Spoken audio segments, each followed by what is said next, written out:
NEWS.MC on Monaco Info is brought to you by Monaco Legend Properties.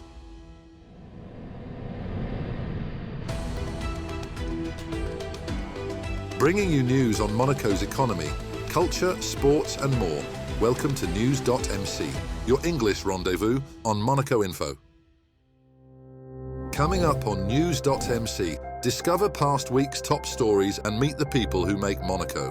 My name is Pierre Van Claveren, co-founder of VKP Business Advisors, and you're watching NEWS.MC on Monaco Info. What's been making headline in the past week? On June the 11th, the 8th session of Monaco's Youth Advisory Committee brought together around 20 young representatives from associations, schools and socio-educational centres to discuss issues affecting young people in the Principality. Meeting at Lycée Rainier III, participants exchanged ideas with government, municipal and national council representatives on topics including career guidance, social media, sport and community life.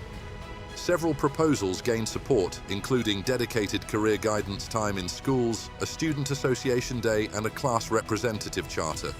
Discussions also focused on protecting minors from the risks of social media.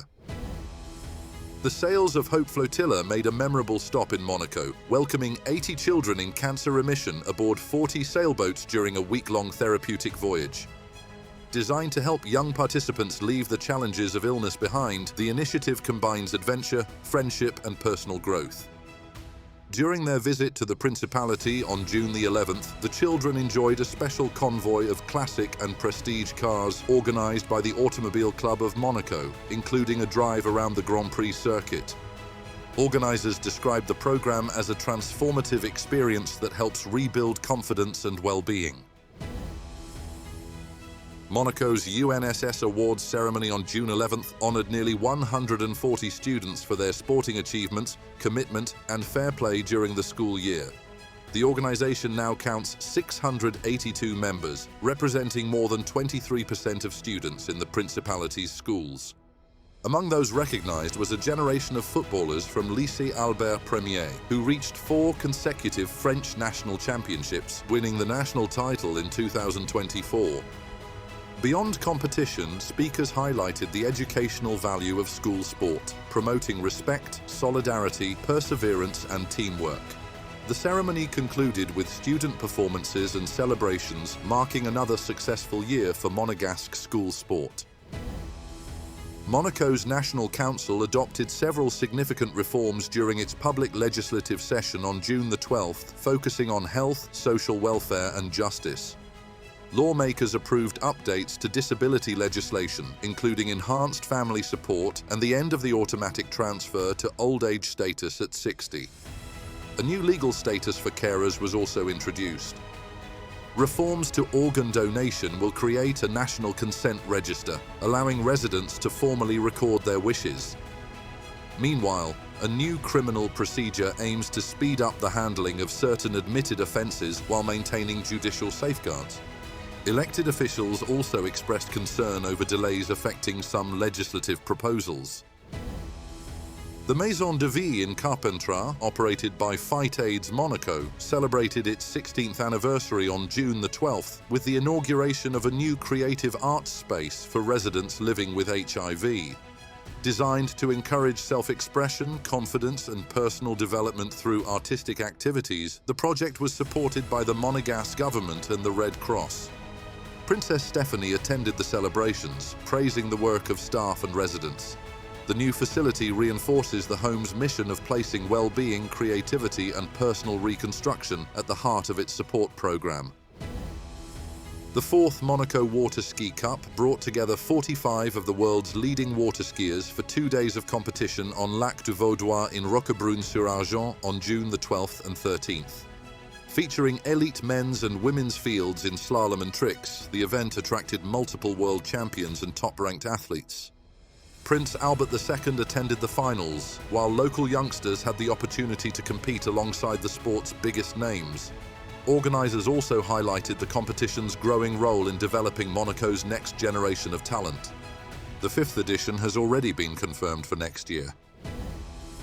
Monaco hosted the 7th meeting of historic Grimaldi sites on June 13th, bringing together French and Italian municipalities linked to the Grimaldi dynasty. Held in Palace Square in the presence of their Serene Highnesses Prince Albert II and Princess Charlene and their children, the event celebrated the shared heritage, traditions and craftsmanship of participating communities. Visitors explored exhibitions showcasing local history, artisan creations and regional products, including lavender from Provence.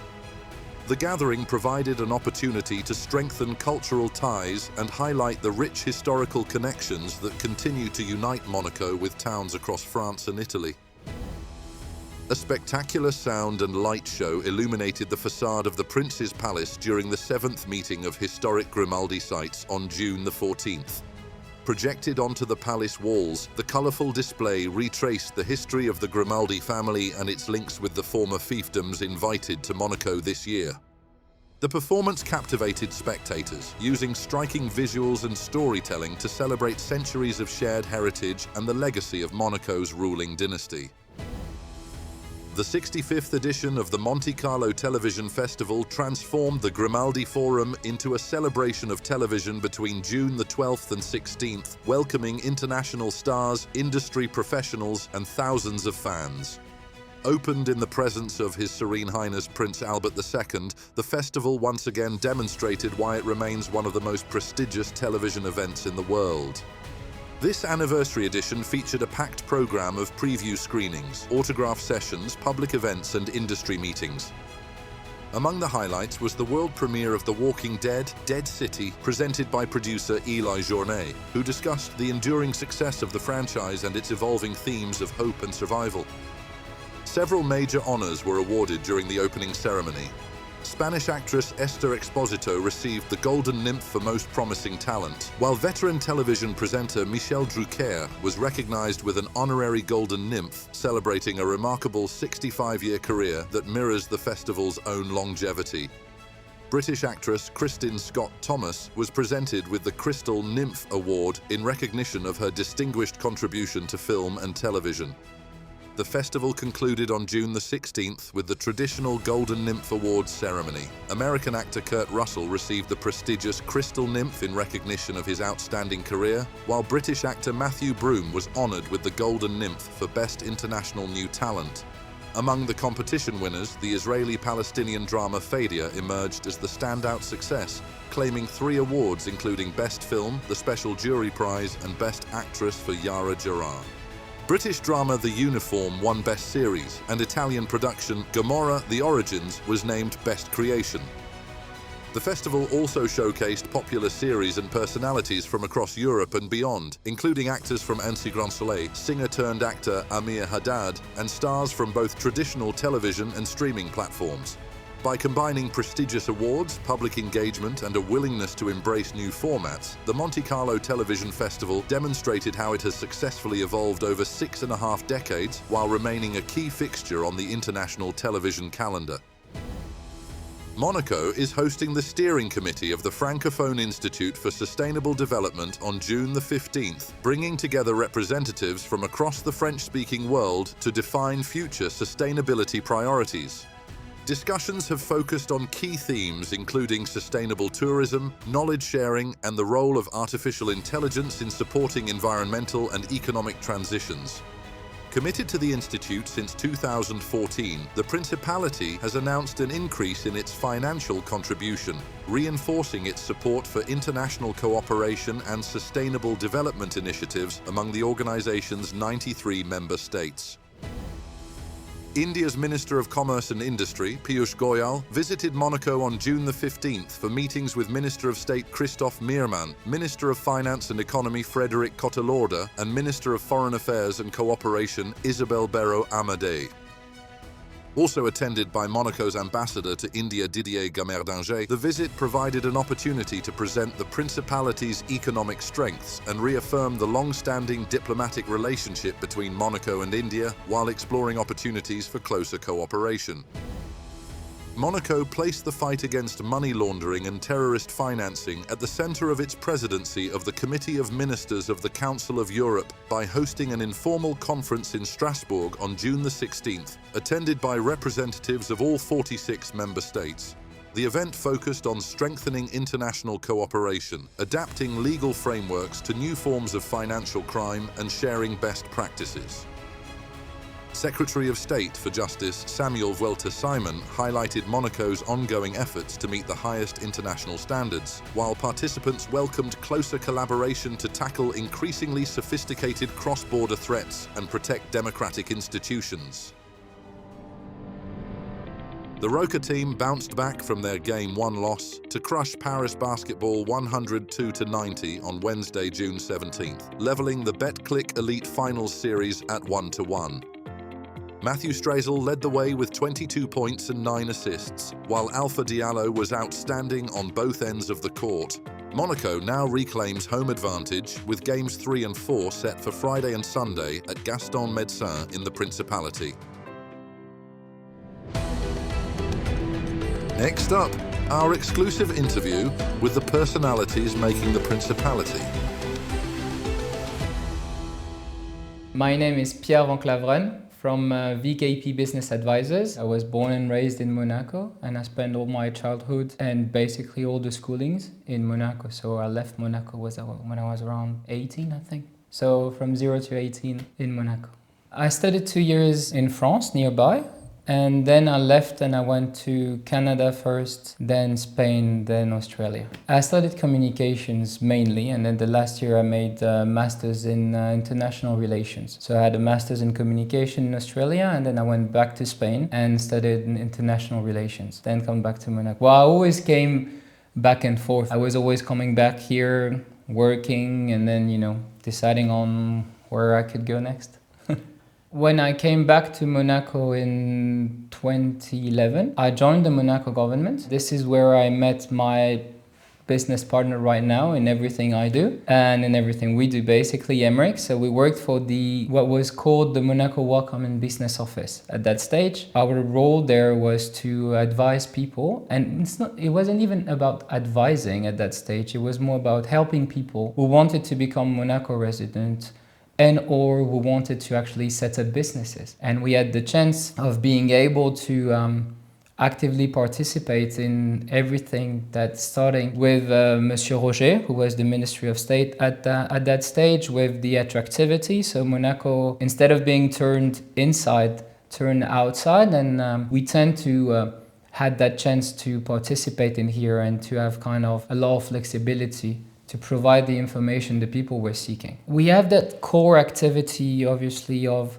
helping people relocate to Monaco and setting up a business activity or gaining residency in Monaco. To be honest, as we always said, and as we always say to everybody, of course, there are some fields which could be sensitive, so we could be subjected to the need of a specific knowledge of the Principality per se. Good or bad, long or short, more or less expensive. Right now, if someone wants to become a Monaco resident, or if someone wants to set up a business activity, that person, if they fit the basic requirements, no criminal record, no bad business history, that the activity obviously in Monaco is doable, you'll manage it. Whether they do it through us, whether they do it through other people, I think at the end they will manage it. What we wanted to provide and what we like to think we provide to our clients is basically a global approach on why do we take each and every step, the reason behind it. It's not just like, you want to do this? Okay, I'll do it. I know better, don't worry. But it's more like, okay, we're going right for that reason. If you don't want to go right, we can discuss it, but at least you know why we're going right. And then we're going left, or we're going to say this, or to write it this way. And this is what we tend to have. The whole thing could seem overwhelming for someone that comes in. If you don't have the answers, then it becomes a lot less simple.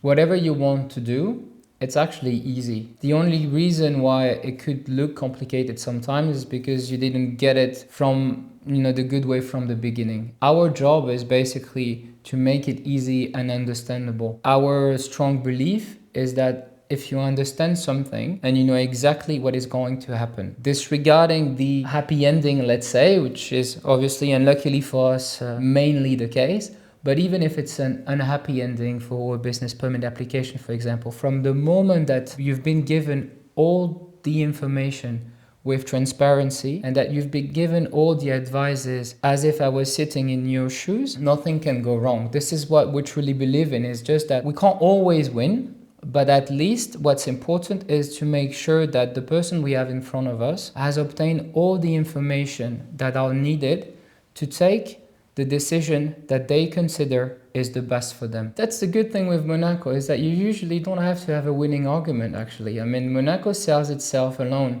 And that's the good thing. I mean, the people we get as clients, they're already captive in the sense that they hear because they know this is where they want to go. The difficult part for me, I think, with Monaco and with everything else, is not to get the people to come, is to get them to stay. We always want to show the real things.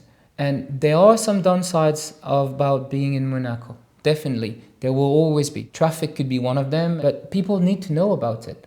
If you know about it, then you can adapt once again. And then and then you know what's coming and you know what you are getting. That might not be exactly how they think it is, but at least once they know, then they adapt and then they proceed. And every time you take the next steps, you have no surprises. And if you don't have any surprises, you can't be disappointed. That's all for today. Thank you for watching News.MC, your English rendezvous on Monaco Info. Discover the full interview and more stories on our websites, News.MC and MonacoInfo.com. Next week, we will receive Lisa Battaglia, professional racer in jet ski stand-up. This show is intended to provide a summary of the past week's top stories for the English-speaking audience. For daily and real-time news updates in English, please visit News.MC and subscribe to our free daily newsletter. For French news, visit MonacoInfo.com. This show was brought to you by Monaco Legend Properties.